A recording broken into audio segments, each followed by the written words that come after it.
Bismillahirrahmanirrahim. Alhamdulillahirabbil alamin.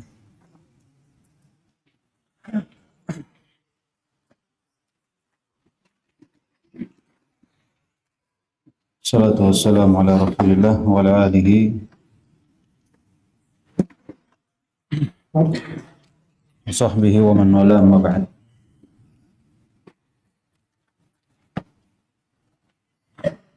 Baik.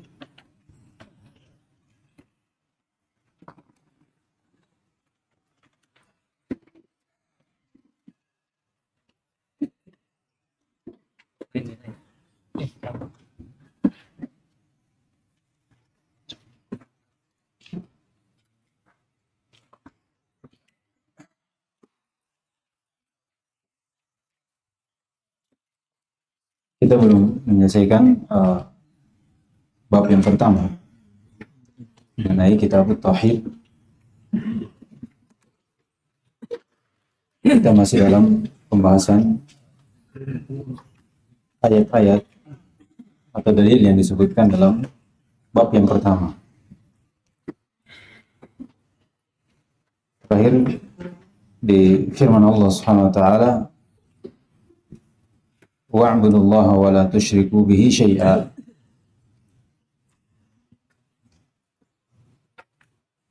Dan ini perintah untuk bertauhid dan larangan dari berbuat syirik. Kemudian di ayat setelahnya kata Allah Subhanahu wa taala, wa qawlihi qul ta'alu atlu ma harrama rabbukum 'alaikum alla tusyriku bihi syai'a, al-ayat.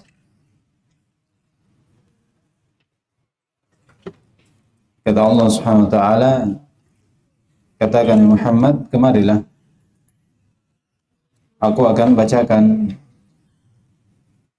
apa yang diharamkan oleh Rabb kalian terhadap kalian. Alla tusyriku bihi syai'a, yaitu jangan sekali-kali seorang melakukan kesyirikan. Jangan sekali-kali seorang melakukan kesyirikan.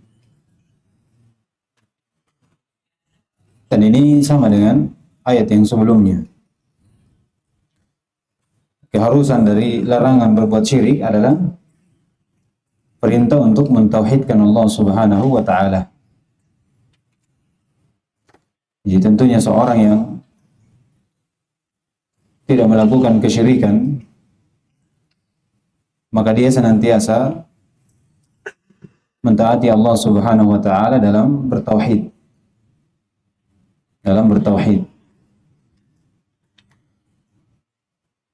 Jadi perintah bertauhid dari perintah yang paling agung, dan larangan yang paling besar adalah larangan dari kesyirikan.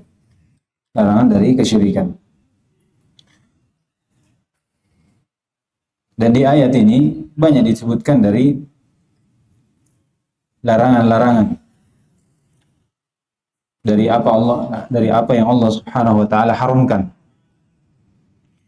Namun yang menunjukkan bagaimana larangan yang terbesar adalah kesyirikan, di mana Allah Subhanahu wa taala menyebutkan di awal kali dari sesuatu yang Allah haramkan adalah syirik. Adalah kesyirikan. Begitu pula dari perintah yang teragung adalah tauhid. Dari ayat yang kita baca, wa qada rabbuka alla ta'budu illa iyyahu wa bil walidaini ihsana, ya. Ini menunjukkan bagaimana Allah Subhanahu wa taala banyak memerintahkan dari kebaikan-kebaikan. Dan yang pertama yang Allah perintahkan adalah alla ta'budu illa iyyah. Dan ini tauhid. Itu hendaknya seorang mentauhidkan Allah Subhanahu wa taala. Kemudian setelah itu datanglah perintah yang lainnya, seperti berbuat baik kepada kedua orang tua. Dan di pelajaran yang berlalu bersama kita dari kitab-kitab itu sudah kita terangkan bagaimana agungnya tauhid. Ya. Dari Al-Quran, Sunnah, dan juga dari perjalanan Nabi SAW dalam mendakwakan tauhid. Baik. Jadi ayat ini memberikan faedah kepada kita akan keharaman yang paling besar yang Allah SWT haramkan adalah kesyirikan. Jangan sekali-kali seorang melakukan kesyirikan, mengambil tandingan bersama Allah Subhanahu wa taala dengan selain Allah Subhanahu wa taala. Kemudian berpindah dalam penyebutan hadis. Kata penulis, qala Ibnu Mas'ud radhiyallahu taala anhu, Abdullah bin Mas'ud,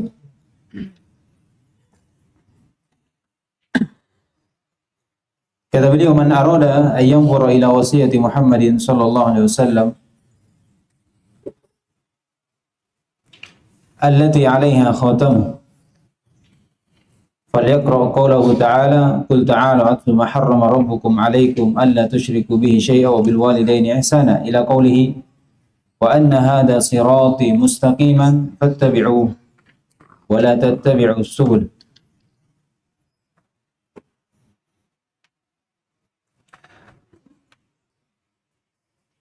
Dan ini asar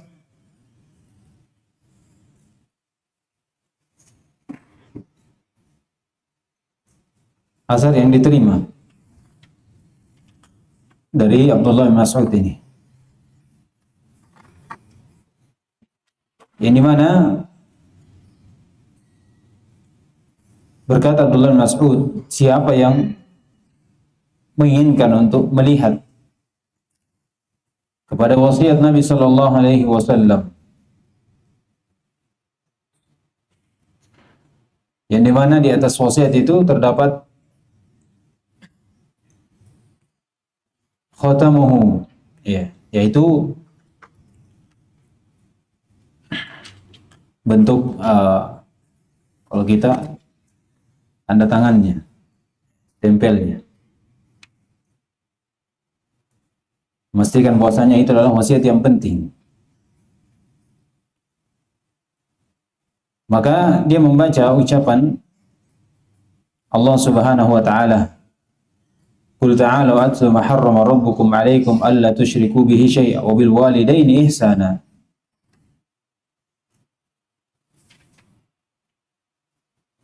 Kata Allah Subhanahu wa taala, katakan Muhammad, kemarilah aku akan bacakan sesuatu yang Allah haramkan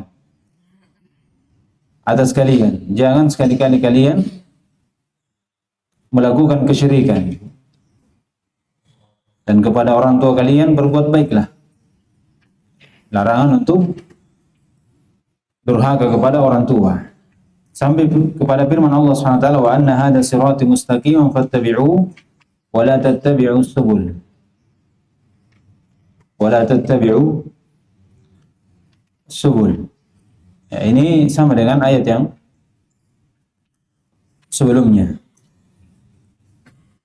Cuman di sini tambahan bagaimana Nabi SAW memberikan wasiat, di mana tentunya wasiat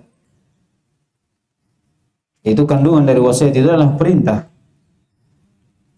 Perintah. Hal yang penting untuk kita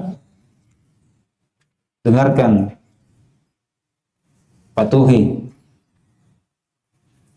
Di mana dalam wasiat itu terdapat perintah untuk tidak melakukan kesyirikan. Ketika kita membaca firman Allah Subhanahu wa taala, di situ Allah Subhanahu wa taala mengharumkan kita untuk melakukan kesyirikan.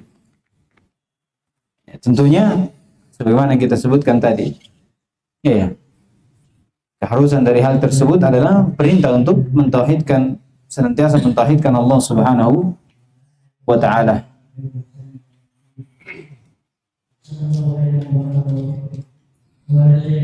Kemudian berpindah ke dalam hadis yang lain. Jadi kita dalam metode ini kita hanya mengambil poin penting dalam setiap ayat, kemudian dihubungkan dengan bab. Iya. Kalau kita mengambil setiap faedah banyak dari setiap ayat, itu butuh waktu yang banyak. Ya. Sedangkan kita ini punya target dalam 1 tahun ini dari bidang tauhid dan akidah. Ya, artinya oleh karena itu mungkin sangat cocok jika di tahun berikutnya kita kembali membaca syarah dari kitab tauhid. Disitulah baru kita mungkin akan meluas. Iya. Jadi bab bagaimana kalian paham buku pendalilan yang disebutkan penulis dihubungkan dengan tauhid. Kemudian cari ayat-ayat yang lain yang bisa dihubungkan dengan pembahasan tauhid. Ya, jadi ini bukan batasan dari ayat-ayat yang sesuai dengan tauhid, ada hubungannya dengan tauhid. Banyak ayat lain. Ya. Apalagi dari 3 jenis tauhid itu. Tauhid uluhiyah, rububiyah, asma wa sifat itu bisa kita dapati dalam nas-nas yang lain dari Al-Qur'an dan Sunnah. Iya. Baik. Jadi ayat yang disebutkan penulis di sini itu menerangkan bagaimana tauhid itu sendiri. Iya.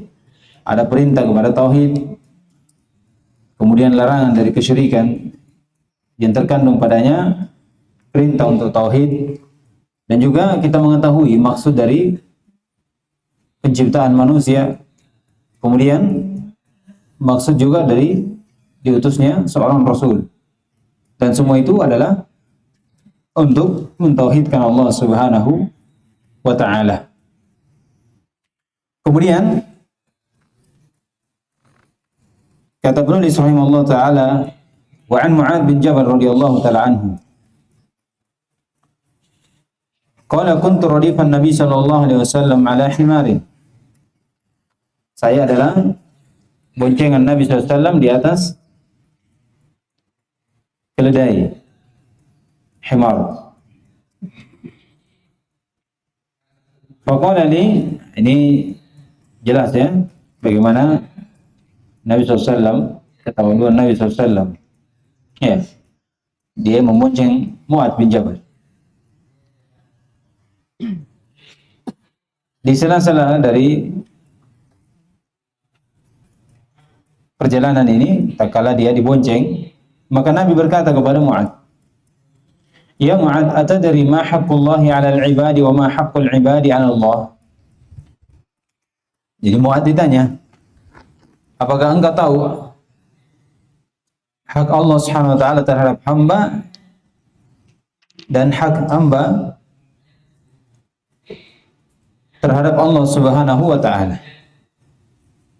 Iya.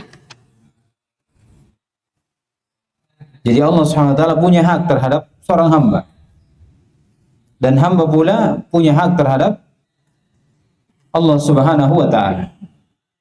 Nabi bertanya kepada Mu'adz, "Qultu Allahu wa rasuluhu a'lam."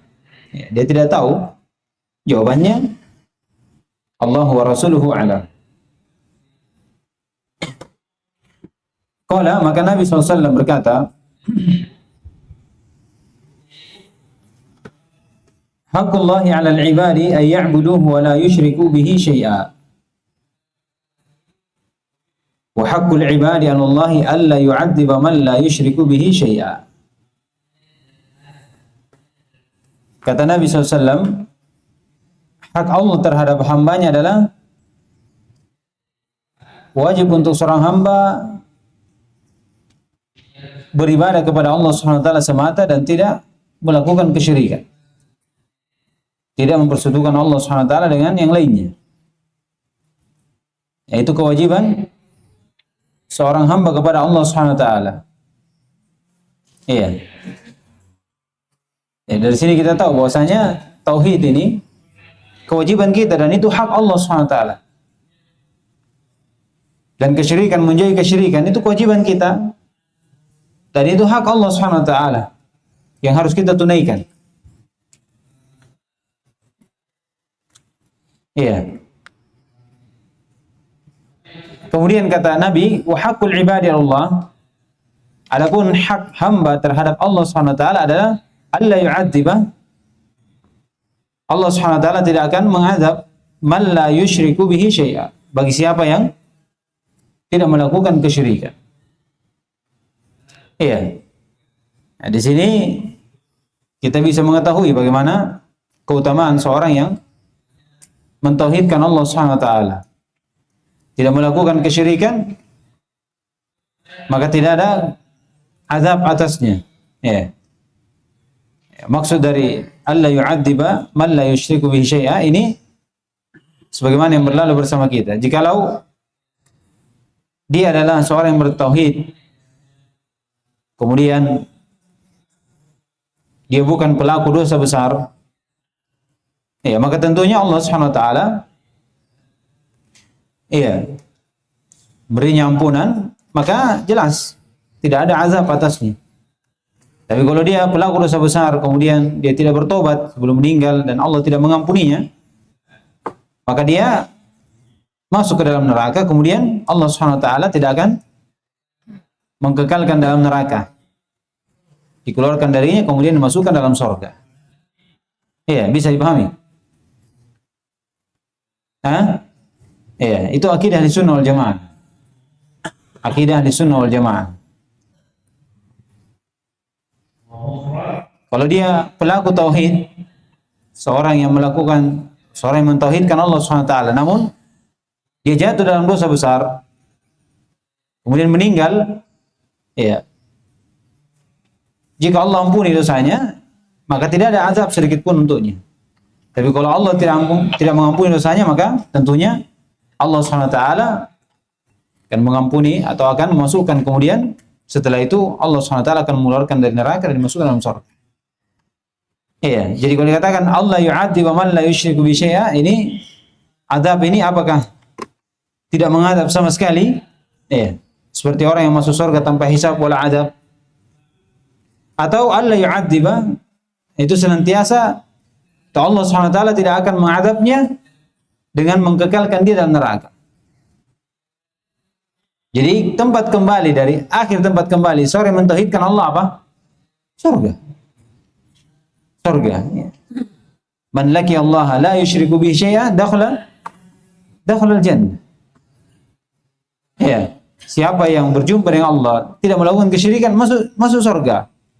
Ini masuknya bisa langsung, bisa pula dikatakan masiruha atau masiruhu al-jannah. Tempat kembalinya ini adalah surga. Walaupun di awalnya dia diadab jika Allah SWT tidak mengampuninya. Itu akidah Ahlussunnah wal Jamaah. Iya. Bisa dipahami? Itu akidah Ahlussunnah wal Jamaah dalam pembahasan yang wa'id seperti ini, wa'id. Iya. Beda dengan keyakinan dari Mu'tazilah, Khawarij. Iya. Itu mereka mengharuskan siapa saja yang jatuh dalam dosa besar, apalagi kesyirikan, maka itu wajib Allah SWT masuk dalam neraka, kekal dalamnya. Tidak keluar dari neraka itu. Adapun Ahlussunnah tidak. Sepanjang dia bertauhid, punya iman, maka tempat kembalinya adalah surga. Jadi ini hadis menerangkan kepada kita bagaimana hak Allah SWT terhadap kita. Yaitu kita wajib untuk mentauhidkan Allah SWT dan tidak mempersekutukan Allah SWT dengan selainnya. Dan keutamaan ketika seorang mentauhidkan Allah adalah Allah SWT tidak akan mengkekalkan dia dalam neraka. Tidak akan mengkekalkan dia dalam neraka. Jika Allah SWT masukkan dia dalam neraka dengan sebab dosa dan maksiat yang dilakukan, dia tidak bertobat sebelum meninggal, maka Allah masukkan dalam neraka, namun Allah kembalikan dia ke dalam surga, tidak menjadikan dia kekal dalam neraka. Kemudian kata Mu'ad, qultu ya Rasulullah, afala ubashirun nas? Tidakkah aku memberikan kabar gembira kepada manusia dengan hal ini? Qala, kata Nabi SAW, la tubashirhum fayattakilu, jangan, supaya dia tidak bermalas-malasan dalam beramal. Karena kadang seorang kalau sudah tahu yang penting bertauhid, itu tidak menambah amalan dari hal tersebut. Ya, yang penting bertauhid, masuk dalam neraka, penting tempat kembali surga. Ya, itu akan membuka jalan dia untuk bermalas-malasan dalam ibadah. Ya, dan tentunya ketika seorang seperti itu, syaitan akan mudah mempermainkan seorang hamba sampai akhirnya dia meninggalkan Islam. Ya, menjatuhkan dia dalam kesyirikan, Taib. Jadi ini ayat-ayat dan hadis yang kata beliau akhrajahu fi sahihain. Ini hadis sahih dikeluarkan oleh Imam Bukhari dan Imam Muslim. Jadi ayat-ayat dan hadis-hadis yang disebutkan di sini menerangkan bagaimana tauhid. Iya. Bagaimana itu tauhid. Ketika antum baca wa ma khalaqtul jinna wal insa illa liya'budun, sudah. Poin terpenting di situ antum bisa tahu bahwasanya maksud tujuan kita diadakan, diciptakan di muka bumi ini itu semata-mata untuk mentauhidkan Allah Subhanahu wa taala. Ya, itu tujuan utama. Jangan sekali-kali kita melakukan kesyirikan. Iya. Itulah tugas kita. Tujuan kita diadakan di alam ini, mentauhidkan Allah Subhanahu wa taala. Sebagaimana kita terangkan sebelumnya. Di ayat kedua ketika antum baca, wa laqad ba'atsna fi kulli ummatin rasulan an i'budullaha wa yajtanibut taghut. Hadirkan bahwasanya Nabi SAW diutus, atau setiap rasul diutus kepada umatnya dengan tujuan yang besar, satu, bagaimana dia mendakwakan tauhid dan melarang dari kesyirikan. Iya. Makanya pokok terpenting tauhid, karena dia adalah maksud diciptakan manusia dan maksud diutusnya rasul. Untuk baca lagi wa qad rabbuka alla ta'budu illa iyyah. Itu qada di situ Allah mewajibkan, Allah memerintahkan. Tauhid ini perintah dari Allah Subhanahu wa taala. Dan perintah itu harus ditunaikan. Iya. Harus ditunaikan. Demikian pula di ayat yang lain. Begitu pula hadis. Iya. Jadi ketika antum hafal ini, hadirkan. Iya. Nanti seiring berjalannya waktu antum baca-baca syarah, bertambah dari faedah itu. Iya. Pokok dasar dari tauhid antum sudah hafal berupa ayat dan hadis. Iya. Maksud dari ayat tersebut atau hadis tersebut dengan tauhid antum sudah tahu. Kemudian setelah itu ketika antum baca syarah, itu akan bertambah pengetahuan dari tauhid itu sendiri. Jadi belajar jangan dibatasi dengan satu kali belajar tapi diulang-ulang. Apalagi pembahasan tauhid ini perkara yang kita butuhkan dalam keseharian kita. Iya, perkara yang kita butuhkan dalam keseharian kita. Jadi perlu untuk senantiasa diulang. Habis ini baca lagi. Iya. Oleh karena itu di program ini kita ulang sampai 2 kali. Satu baca matan, satunya baca syarah. Begitu pula dalam akidah. Iya. Akidah pun seperti itu. Dan tidak ada dari fan-fan yang diajarkan di RBA ini yang terulang kecuali 2. Karena yang saya minta. Iya. Penting untuk kita ulang. Kita tauhid dalam pembahasan tauhid dan akidah wasitiyah dalam pembahasan akidah. Iya. Baik. Sekarang kita baca masail. Kita menambah faedah dari bab ini. Iya. Ada yang bisa baca? Ada harokatnya? Nah? Iya, betul. Yang hafal matanya siapa? Sudah. Siapa yang hafal mata? Selain sudah banyak? Hah? Berapa orang ya? Coba angkat tangan yang hafal. Semuanya. Bab ini. Yang lainnya? Berapa? Setengah? Hah? Iya. Besok di store ini ya, sebelum belajar. Di store. Baik, baca masa ini. Bismillahirrahmanirrahim. Qala musannif rahimahullah taala fihi al-masailu al-ula al-hikmatu fi khalqil jinni wal insi, ats-tsaniyah anna pelan-pelan. Antum mau saya jelaskan atau dibaca saja? Baca saja. Pelan-pelan, satu-satu. Kata beliau, fihi masailu. Al-ula, ya, al-ula. Apa robnya ini? Alif. Apa robnya ini?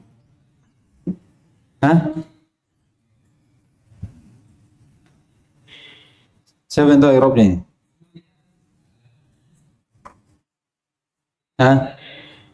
Siapa yang tahu? Mubtada. Yang lain?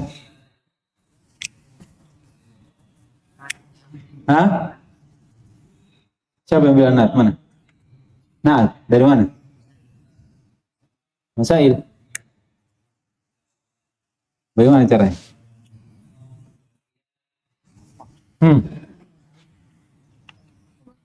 Khobar. Mana mubtadanya?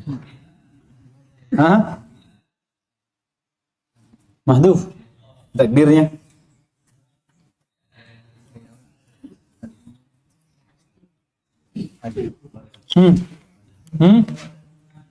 Dari mana? Al-masailu. Berarti apa i'rabnya? Badal, berarti dia khobar, badal. Terus al-hikmah itu apa? Kalau gitu. Iya, di mana? Sudah mutamim atau? Belum. Oh. Baik, ini i'rabnya Naat. Iya. Tapi dari mubtada yang dihapus.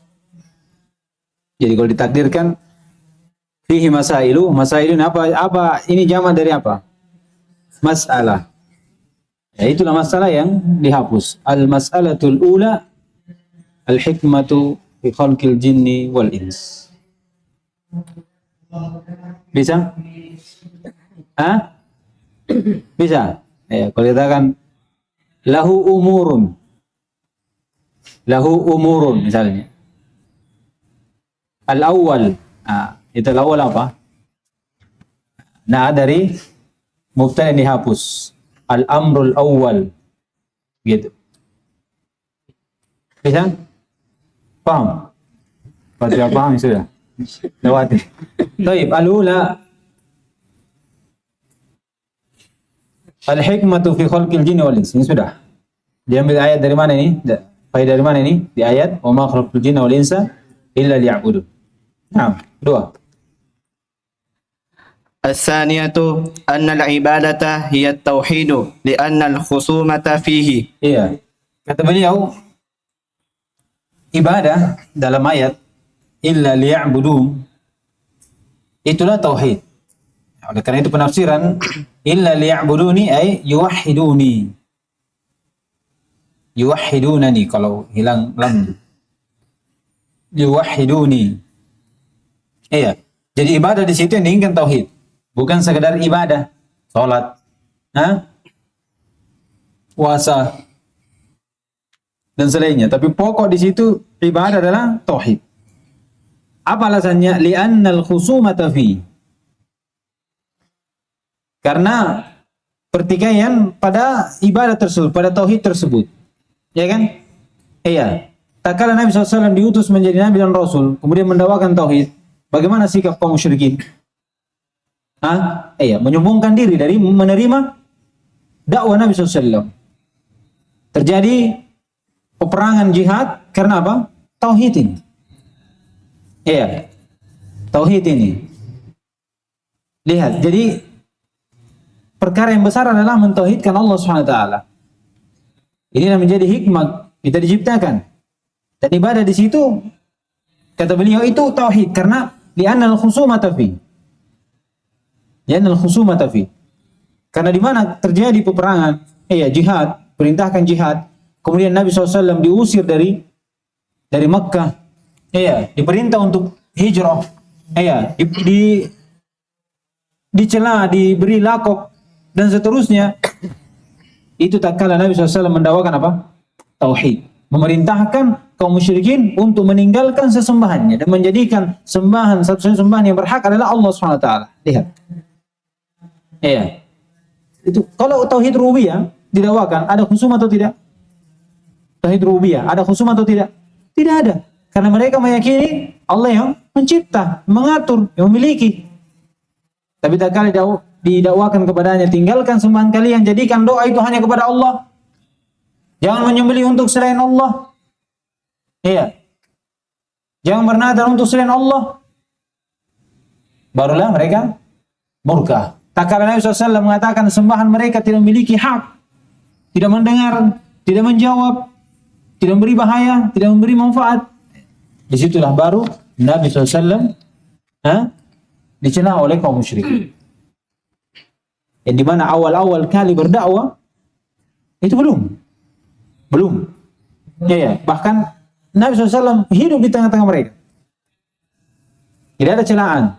Tapi tak kala semakin besar perkara, Nabi SAW semakin menampakkan dakwah hakikat tauhid dengan mengingkari kufur terhadap sesembahan selain Allah, barulah kaum musyrikin apa? Iya, mencela Nabi SAW, memfitnah Nabi SAW, mengatakan majnun, mengatakan tukang sihir, tukang syair dan seterusnya. Jadi ibadah di situ apa yang diinginkan? Tauhid. Karena inilah yang menjadi pertikaian. Iya, dengannya lah terjadi pertikaian antara kaum muslimin dengan kaum musyrikin dengan Nabi SAW. Dan juga maksud dari khusumah fi, karena benarnya suatu ibadah itu ketika dibangun di atas apa? Benarnya suatu ibadah ketika dibangun di atas tauhid. Ketika seorang datang kepada Allah Subhanahu wa taala menghadap dengan membawa banyak amalan, tapi yang tidak didasari dengan tauhid, maka amalan yang dia bawa ini tidak bermanfaat. Wa qadimna ila ma 'amilu min 'amalin faj'alnahu haba'an mansura.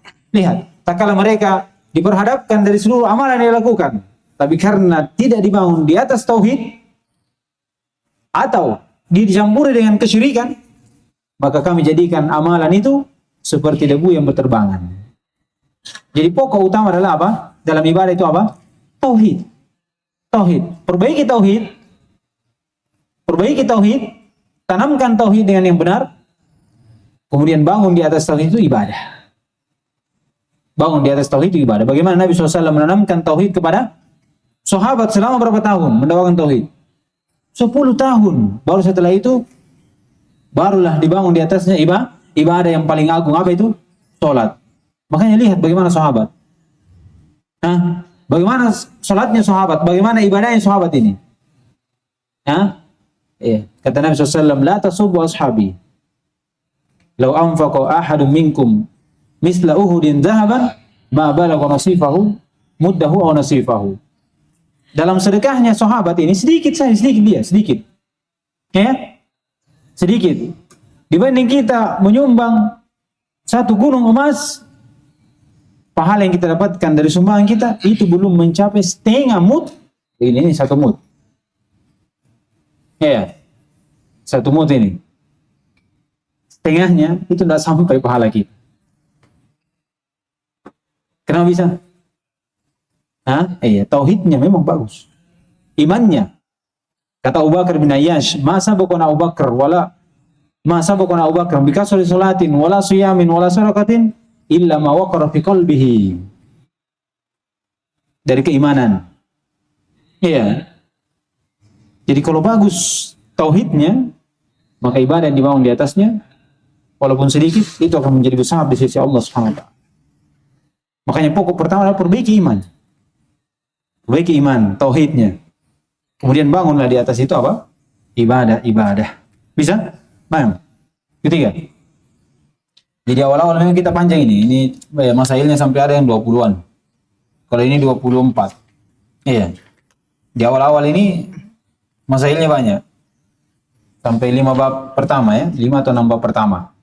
Dan itu yang penting dalam pembahasan tauhid secara mujmal. Oleh karena itu kita kemarin sudah bagi 3 ya.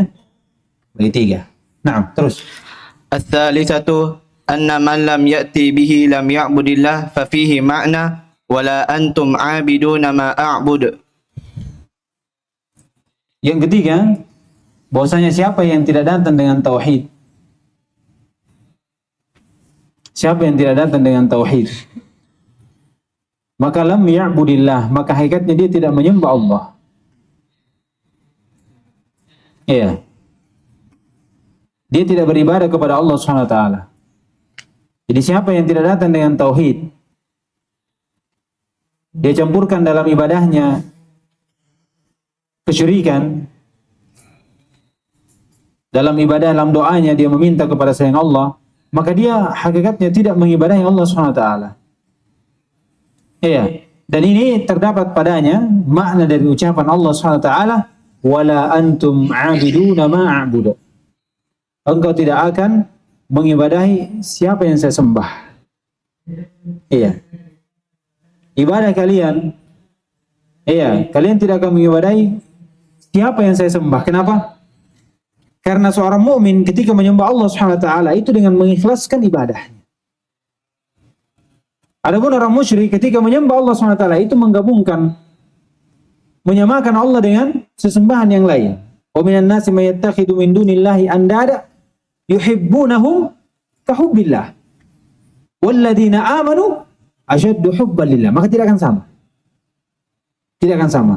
Dan siapa yang menyembah Allah Subhanahu wa taala bersamaan dia menyembah yang lainnya, maka hakikatnya dia tidak menyembah Allah. Dia terhitung menyembah siapa? Menyembah sesembahan selain Allah. Kapan dikatakan menyembah Allah Subhanahu wa taala? Ketika dia mentauhidkan Allah. Itu dia. Bisa dipahami? Ini masail ini detail ya, masail dari penulis detail. Makanya kita tidak terlalu lebar di matan. Tapi kita baru melebar di mana? Di masail. Nah, bisa dipahami kecocokannya. Jadi kapan dikatakan ibadah kepada Allah kalau dia datang dengan tauhid? Kapan tidak ada tauhidnya? Walaupun dia menyembah Allah, hakikatnya dia tidak menyembah Allah. Iya. Lianna al-ibadata la tusamma ibadatan illa ma tauhid. Naam. Ar-rabi'atu al-hikmatu fi irsalir rusul. Iya, hikmah diutusnya Rasul. Apa hikmahnya? Apa fungsinya? Mendakwakan tauhid. Naam. Al-khamisatu anna risalata ammat kulla ummati. Iya, bahwasanya risalah itu mencakup seluruh umat. Setiap umat pasti ada rasul. Iya, wa ma arsalna min qablika min rasul. Tidak ada seorang pun yang kami tidak mengutus sebelum engkau Muhammad dari seorang rasul kecuali illa nuhi ilai annahu la ilaha illa ana fa'budun.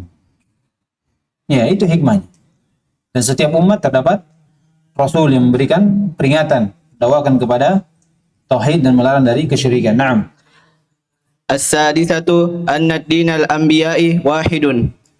Bahwasanya agama Nabi itu wahid. Iya. Agama Nabi, para Nabi itu satu, yaitu mendakwakan kepada tauhid. Iya. Mengajar kepada masuk dalam Islam. Ini cakupan Islam di sini Islam apa? Secara umum atau secara khusus? Islam yang dibawa oleh seluruh Nabi. Umum atau khusus? Umum, yaitu berserah diri kepada Allah SWT dengan mentauhidkannya dan tidak melakukan kesyirikan kepada Allah SWT dengan sesuatu apapun.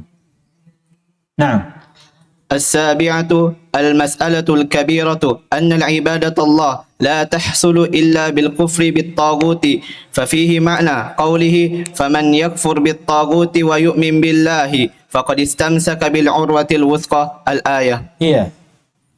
Yang ketujuh, masalah yang besar.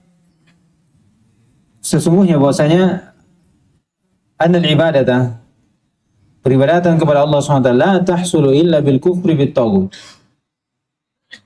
Itu mentauhidkan Allah, ibadat Allah itu mentauhidkan Allah itu tidak bisa terjadi kecuali dengan seorang harus kufur kepada taghut. Ini di mana ini syarat tauhid yang keberapa ini? Terakhir ya? Iya. Zid samina al-kufranu minka bima. Iya. Zid samina al-kufranu minka bima. siwal ilahi minal asya'i qad uliha. Ya, dalilnya man qala la ilaha illallah wa kafara bima yu'adu min dunillah harama maluhu wa damuhu hisabuhu 'ala Allah. Itu dia. Jadi kapan dikatakan seorang betul-betul mentauhidkan Allah? Bukan hanya sekedar dia menyembah hanya kepada Allah, mengucapkan la ilaha illallah, memahami maknanya dan tidak menyembah kecuali kepada Allah, tapi di sisi lain dia tidak mengingkari sesembahan selain Allah. Maka itu belum disebut orang yang mentauhidkan Allah SWT. Kapan dia mendapatkan tauhid? Kapan dikatakan dia mentauhidkan Allah SWT dengan sebenar-benarnya? Ketika dia menyembah hanya kepada Allah dan dia mengucapkan la ilaha illallah, dan dia harus kufur kepada tagut, harus kufur kepada sesembahan selain Allah. Dan ini masuk dalam firman Allah SWT, "Faman yakfur bit-tagut wa yu'min billah." Ada nafi, ada isbat. Faqad istamsaka bil 'urwatil wuthqa lam fisama laha. Barulah dia kan berpegang teguh dengan hal yang sangat kuat, yaitu apa? La ilaha illallah. Itu barulah dia bertauhid. Ini sudah lewat bersama kita. Dan ini poin yang paling penting. Ditambah oleh penulis rahimahullah ta'ala, akan datang nanti di masail yang disebutkan nanti penulis. Nah, At-thaminatu anna at-taghuta 'amun fi kulli ma 'ubida min dunillah. kata beliau, tagut itu umum pada setiap apa yang disembah selain Allah SWT. Itu tagut, itu kesyirikan. Tinggalkan kesyirikan, tinggalkan sesembahan selain Allah SWT. Kufur terhadap sesembahan selain Allah Subhanahu wa taala. Naam. At-tasi'atu idhamu sya'ni thalathil ayatil muhkamati fi suratil an'am 'inda salafi wa fiha 10 masail. Awwaluha an-nahyu 'anil syirki. Kata beliau, yang kesembilan besarnya dari 3 ayat yang muhkam, yang jelas di surah Al-An'am di sisi as-salaf.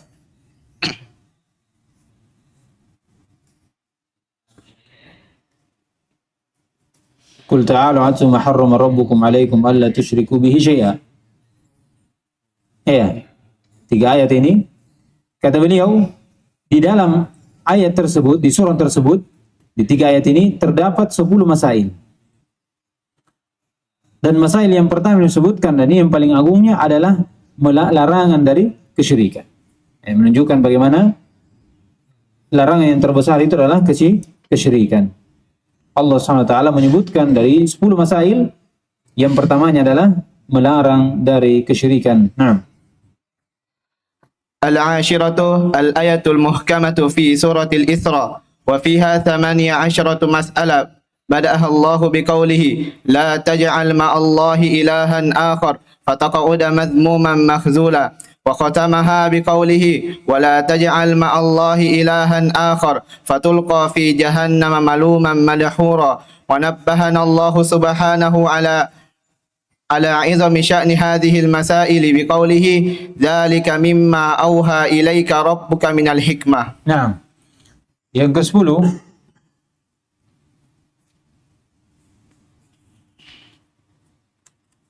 baik. Sudah selesai ya. InsyaAllah kita lanjutkan nanti di pertemuan berikutnya. Hari apa nih? Hari Rabu. Jadi awal-awal memang agak panjang ya. Awal-awal kitab tauhid itu panjang. Karena memang pokok untuk mengetahui tauhid di awal itu secara jumlah. Secara terperinci nanti itu lebih mudah insyaallah. Baik, subhanakallahumma hamdik la ilaha illa anta astaghfiruka wa atubu ilaik.